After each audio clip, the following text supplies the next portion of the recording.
Hello and नमस्ते to the new episode of learn with अस।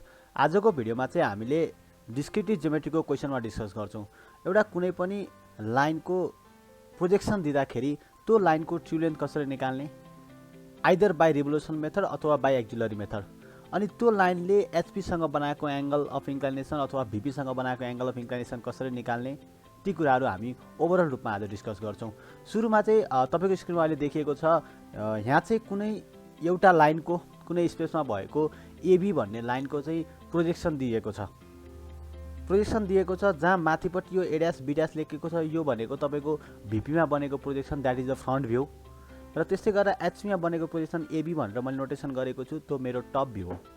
र यो प्रोजेक्सन दिइसकेपछि यो लाइनको चाहिँ ट्रु लेन्थ कति हुन्छ भनेर तपाईँलाई क्वेसन सोध्न सक्छ, अथवा यो लाइनको angle of inclination with VP कति होला, विथ एचपी कति होला भनेर क्वेसन सोध्न सक्छ। र त्यो कुरालाई कसरी डिल गर्ने, सुरुमा चाहिँ हामीले रिभोल्युसन मेथडबाट चाहिँ यसलाई गर्न सिक्छौँ। रिभोल्युसन मेथड भनेको कस्तो टाइपको मेथड हो भने तपाईँले अब्जेक्टलाई नै रिभल्भ गरिन्छ। यसमा अब्जेक्टलाई नै रोटेट गराएर तपाईँले पहिला एउटा प्लेनसँग प्यारलल बनाउनुहुन्छ, अनि त्यो प्लेनसँग प्यारलल भइसकेपछि जुन प्लेनसँग प्यारलल बसेको छ त्यो प्लेनमा प्रोजेक्ट गर्दाखेरि हामीले त्यसको ट्रु सेप देख्ने हो। अब त्यही कन्सेप्ट लगाउँदाखेरि चाहिँ हामीले के गर्न सक्छौँ भने, यदि मैले यो लाइनलाई, यो जुन एबी भन्ने लाइन तपाईँले यहाँ देखिराख्नु भएको छ, यो एबी भन्ने लाइनलाई रोटेट गरेर होरिजेन्टल बनाइदिएँ भने, एबी भन्ने लाइनलाई यसरी रोटेट गरेर होरिजेन्टल बनाइदिएँ भने यसको मिनिङ के हुन्छ त, यो होरिजेन्टल बस्नु भनेको यहाँनिर चाहिँ एचपीसँग, हेर्नुहोस् है, यहाँ होरिजेन्टल बस्नुको मिनिङ के हो त भने एचपीसँग चाहिँ यो लाइन प्यारलल छ भन्न खोज्छ। यसले भिपीमा होरिजेन्टल देखाएको छ भने एचपीसँग चाहिँ प्यारलल हुन्छ, र जुन प्लेनसँग प्यारलल हुन्छ त्यो प्लेनमा आएको लाइन जहिले पनि ट्रु लेन्थको हुन्छ। भनेपछि यसलाई यहाँ होरिजेन्टल बनाएर यतापट्टि हेर्नुभयो, यो एचपीमा आएर तपाईँले हेर्नुभयो भने, यहाँ प्रोजेक्सन गरेको हेर्नुभयो भने तपाईँले त्यहाँ ट्रु लेन्थ पाउनुहुन्छ। अथवा तपाईँले यो तलपट्टि यो नगरेर यतापट्टि चाहिँ होरिजेन्टल बनाउनु भयो र माथि प्रोजेक्ट गर्नु भने तपाईँले माथि चाहिँ ट्रु लेन्थ पाउनुहुन्छ। हाम्रो रिभोल्युसन मेथड त्यसरी नै गर्छौँ। र त्यो गर्नको लागि एकचोटि हेरौँ। सुरुमा मैले के गर्छु त, यो एबी भन्ने लाइनलाई म एमा बसेर बीसम्म कम्पास राखेर रोटेट गरेर होरिजेन्टल बनाउनुतिर लाग्छु।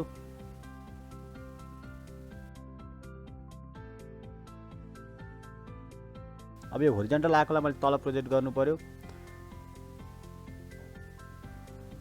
तल प्रोजेक्ट गर्नुहुन्छ। र जहिले पनि के हुन्छ तपाईँको यो ए पोइन्ट तपाईँले फिक्सै गर्नुभएको छ, चेन्ज गर्नुभएको छैन। यो ए त यहीँ बसेर गर्नुभएको छ भने चाहिँ यसको ए नै भइहाल्यो। बीलाई तपाईँले घुमाएर यहाँ ल्याउनु भएको भने चाहिँ यसको बी कहाँ पर्छ त, यो लाइनमा पर्नुपर्छ तलपट्टि भन्ने थाहा भयो। अर्को के हुन्छ, जहिले पनि यो प्रोजेक्सनमा चाहिँ बी यो पोइन्टमा, इन पोइन्ट यो पोइन्टमा छ भने यहाँबाट गएको यही होरिजेन्टल लाइनमा ट्रु लेन्थको बी पोइन्ट पनि त्यहीँ पर्नुपर्छ। भनेपछि यहाँबाट पनि एउटा होरिजेन्टल लाइन तान्नु भयो भने तपाईँको यहाँनिर चाहिँ पोइन्ट आयो। अब यो एलाई र यो आएको पोइन्टलाई जोइन गर्नु भने यो तपाईँको चाहिँ जुन अहिले लाइन एबी भन्ने लाइनको पोजिसन देखाइरहेको थियो त्यो लाइनको ट्रु लेन्थ आयो। र ट्रु लेन्थ मैले निकालेँ, यो मेरो के हो त, ट्रु लेन्थ हो। र यहाँनिर हेर्न सक्नुहुन्छ, यहाँ एउटा प्लेन छ हो। यो प्लेन भनेको यहाँ यसरी सिधा लाइन तान्नु भयो भने, यहाँ सपोज मैले यसरी एउटा लाइन तानेँ, र यो लाइन तान्दाखेरि जुन एङ्गल यो ट्रु लेन्थले बनाएको छ, जुन एङ्गल तपाईँले यो ट्रु लेन्थले बनाएको छ यो होरिजेन्टल लाइनसँग, यो एङ्गल भनेको वास्तवमा थीटा एङ्गल विथ कोसँग हुन्छ त भन्दा तपाईँले एचपीमा देखाइराख्नु भएको छ भने जहिले पनि भिपीसँग बनाएको एङ्गल हुन्छ। यो एङ्गल भनेको विथ भिपी हुन्छ। भनेपछि यदि तपाईँलाई क्वेसनले चाहिँ ट्रु लेन्थ सोधेको छ भने तपाईँले जतापट्टि काम गरे पनि फरक परेन। मैले यसलाई रिभल्भ गरेर माथि लान्छु भने पनि ट्रु लेन्थ तपाईँले यही पाउनुहुन्छ। अहिले जति पाउनु भएको छ नाप मेजर गर्दाखेरि त्यही नै पाउनुहुन्छ। तर मलाई angle of inclination with VP सोधेको रहेछ भने मैले काम त यतै गरेको हुनु पर्यो नि, बल्ल मेरो थीटा भिपी आउँछ। अब यस्तो नसोधेर तपाईँको यही क्वेसनमा के सोधेको थियो भने, मानौ ट्रु लेन्थ सोधेको थियो but angle of inclination with HP सोधेको थियो भने मैले ट्याक्कै काम के गर्नुपर्छ त, यसलाई चाहिँ यताबाट होरिजेन्टल बनाएर माथि लिएर जानुपर्ने हुनसक्छ। त्यो गरेको पनि हेरौँ हामीले एकचोटि। तल चाहिँ होरिजेन्टल बनाउनुतिर लाग्थेँ, एबाट बीमा गराए पनि भयो, आफ्नो हिसाबले जसरी गराए पनि भयो है।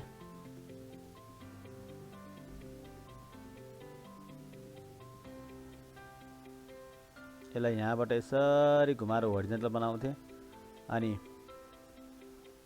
माथि प्रोजेक्ट गर्थेँ। यो बीकै होरिजेन्टल लाइनसम्म आउनु पर्यो, यहाँबाट लाइन सिधा होरिजेन्टल लाइन तान्थेँ बीबाट,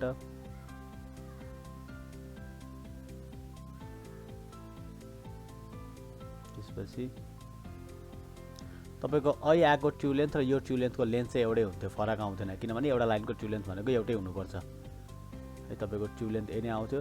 तर यहाँ जुन एंगल आएको छ नि, यहाँ जुन तपाईले यो लाइन यो प्लेनसँग बनाएको एंगल देख्नु भएको छ, यो एंगल भनेको चाहिँ के हो, भिपी मा देखेको एंगल भनेको कोसँग बनाएको एंगल हुन्छ, जहिले पनि होरिजन्टल प्लेनसँग बनाएको एंगल हुन्छ। भनेपछि यदि क्वेशनमा तपाईलाई angle of inclination with HP भनेको है, तपाईले काम चाहिँ यतापट्टि गर्नुहुन्छ, यो भनेको रिभोल्युसन मेथडबाट ट्रु लेन्थ निकाल्ने र एंगल अफ इन्क्लिनेसन निकाल्ने तरिका हो। अब हामी यही मेथडलाई जान्छौँ एक्जुलरी मेथड। एक्जुलरी मेथडबाट चाहिँ कसरी गर्ने भन्ने कुरा डिस्कस गर्न जान्छौँ। तपाईलाई यही कुरा चाहिँ ऐकै जस्तै ट्रु लेन्थ निकाल्नु पर्ने छ, एंगल अफ इन्क्लिनेसन निकाल्नु पर्ने छ, आइदर विथ भिपी अथवा एचपी, र त्यो चाहिँ एक्जुलरी भ्यू मेथडबाट बनाउनु पर्नेछ भने रिभोल्युसन मेथड र एक्जुलरी भ्यू मेथडमा फरक के हो त भने रिभोल्युसन मेथडमा चाहिँ तपाईले अब्जेक्टलाई रोटेट गर्नु भएको थियो, यहाँ चाहिँ तपाईले प्लेन चाहिँ खोज्दै जानुहुन्छ, नयाँ प्लेन बनाउँदै जानुहुन्छ।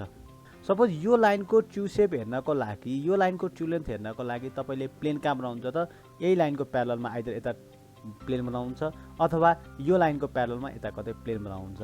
अनि यताबाट मैले यसरी हेरेँ भने, प्रोजेक्सन गरेर हेरेँ भने मैले चाहिँ ट्रु लेन्थ पाउने हो।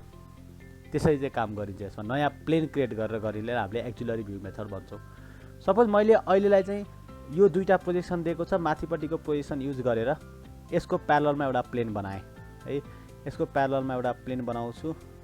तपाईले यो प्लेनको डिस्टेन्स चाहिँ यो लाइनबाट प्लेनको डिस्टेन्स आफ्नो तरिकाले जति राख्न पाउनुहुन्छ है, यहाँ राख्न पाउनुहुन्छ, यहाँ जहाँ राख्न पाउनुहुन्छ, तपाईलाई जस्तो सजिलो हुन्छ त्यस्तै गर्नुस्। त्यो यही गर्नुपर्छ, यति नै हुनुपर्छ भन्ने हुँदैन। मैले सपोज यहाँ एउटा प्लेन बनाएँ, यो मेरो नयाँ प्लेन क्रिएट भयो है। यो मेरो नयाँ प्लेन भनेको मैले यसलाई नाम दिएँ। यतापट्टि चाहिँ मेरो नयाँ एउटा अक्जुलरी प्लेन भयो यो छुटाउनको लागि। तलपट्टि चाहिँ यो भिपी छ भने यहाँ पनि भिपी भयो है, एपी र भिपीलाई छुट्यायो यसले। अब त्यसपछि अर्थोग्राफिक प्रोजेक्सन गर्ने हो। यो प्लेनको परपेन्डिकुलरमा तपाईको प्रोजेक्सन लाइनहरु जानु पर्यो। ए कता पर्नु पर्यो त भन्दाखेरि यो प्लेनमा तपाईले यो एपी मा ए हेर्नु भयो भने यहीँबाट परपेन्डिकुलर लाइन यसरी जाने हो, बी खोज्नको लागि यहीँबाट परपेन्डिकुलर लाइन यसरी लिएर जाने हो नि त। त्यही काम मैले गर्छु। यहाँ कतै मेरो ए पर्नु पर्यो, यहाँ कतै मेरो बी पर्नु पर्यो, जहिले पनि यो प्लेनको परपेन्डिकुलर पोजिसन गएको हुन्छ नयाँ प्लेनको।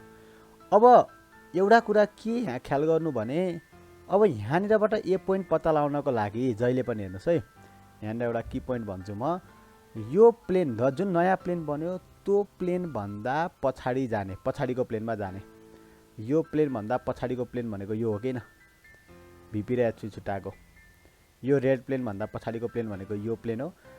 यो नयाँ प्लेन भन्दा पछाडिको प्लेनमा जाने र पछाडिपट्टि नै फर्केर नाप्ने, पछाडि जाने पछाडिपट्टि नै फर्केर नाप्ने भनेको मतलब म पछाडि गएर पछाडिपट्टि नै फर्केर नापेँ भने यहाँबाट यसरी मैले ए नापेँ।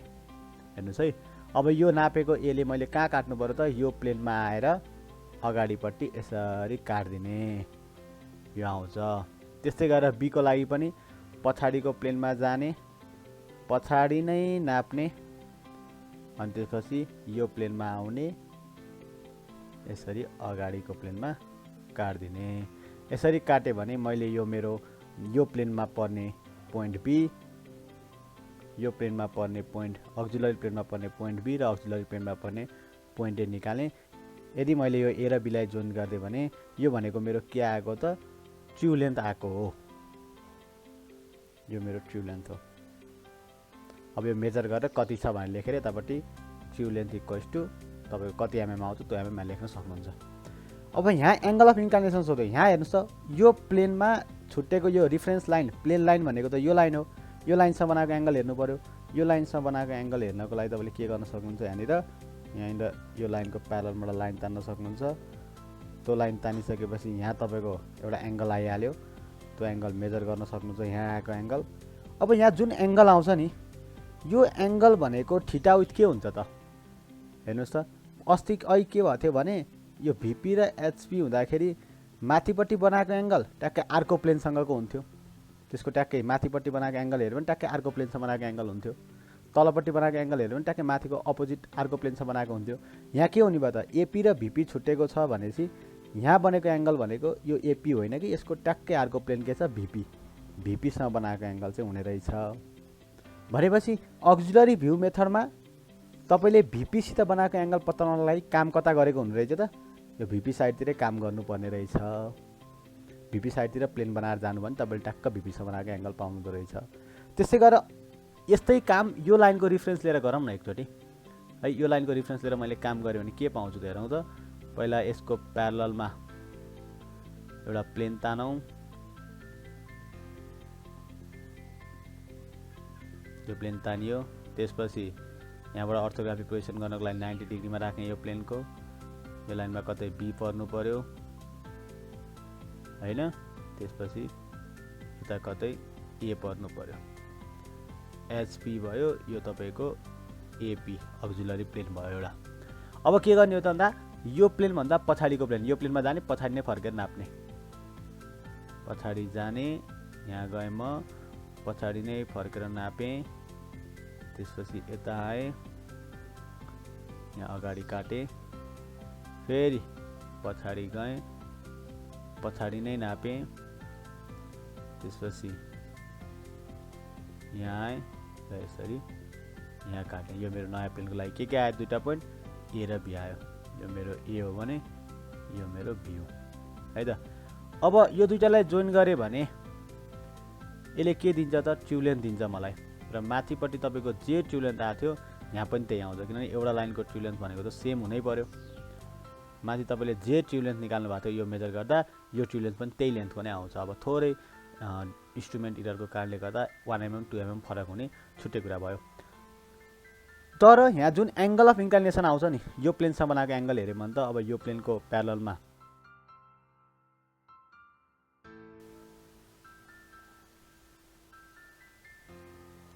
अब यो एंगल मैले हेरे भने यो एंगल हेरे भने यो थीटा कोसँग बनाएको एंगल हो त यो तपाईको ट्रु लेन्थले कोसँग बनाएको एंगल भयो यो एपी छ एपी भन्दा यतापट्टि एचपी छ भने एचपी सँग बनाएको एंगल आउने रहेछ भनेपछि यदि क्वेशनले तपाईलाई ट्रु लेन्थ पनि सोधेको छ र angle of inclination with HP सोधेको मैले काम कतापट्टि गर्दा मलाई फाइदा हुने रहेछ त यति काम गर्दाखेरि मलाई फाइदा हुने रहेछ यदि क्वेशनले चाहिँ तपाईलाई के सोधेको थियो भने ट्रु लेन्थ सोधेको थियो with angle of inclination with VP सोधेको थियो भने चाहिँ मलाई के काम गर्दा फाइदा हुने रहेछ त मलाई यतापट्टिको यहाँदेखि यति काम गर्दाखेरि चाहिँ फाइदा हुने रहेछ यसरी हामी एप्रोच गर्छौं हस्त आजलाई यति नै गरौँ डिस्क्रिप्टिभसँग रिलेटेड अर्को क्वेशन म नेक्स्ट भिडियोमा ल्याउँदै छु त्यति बेलासम्मको लागि stay tune thank you very much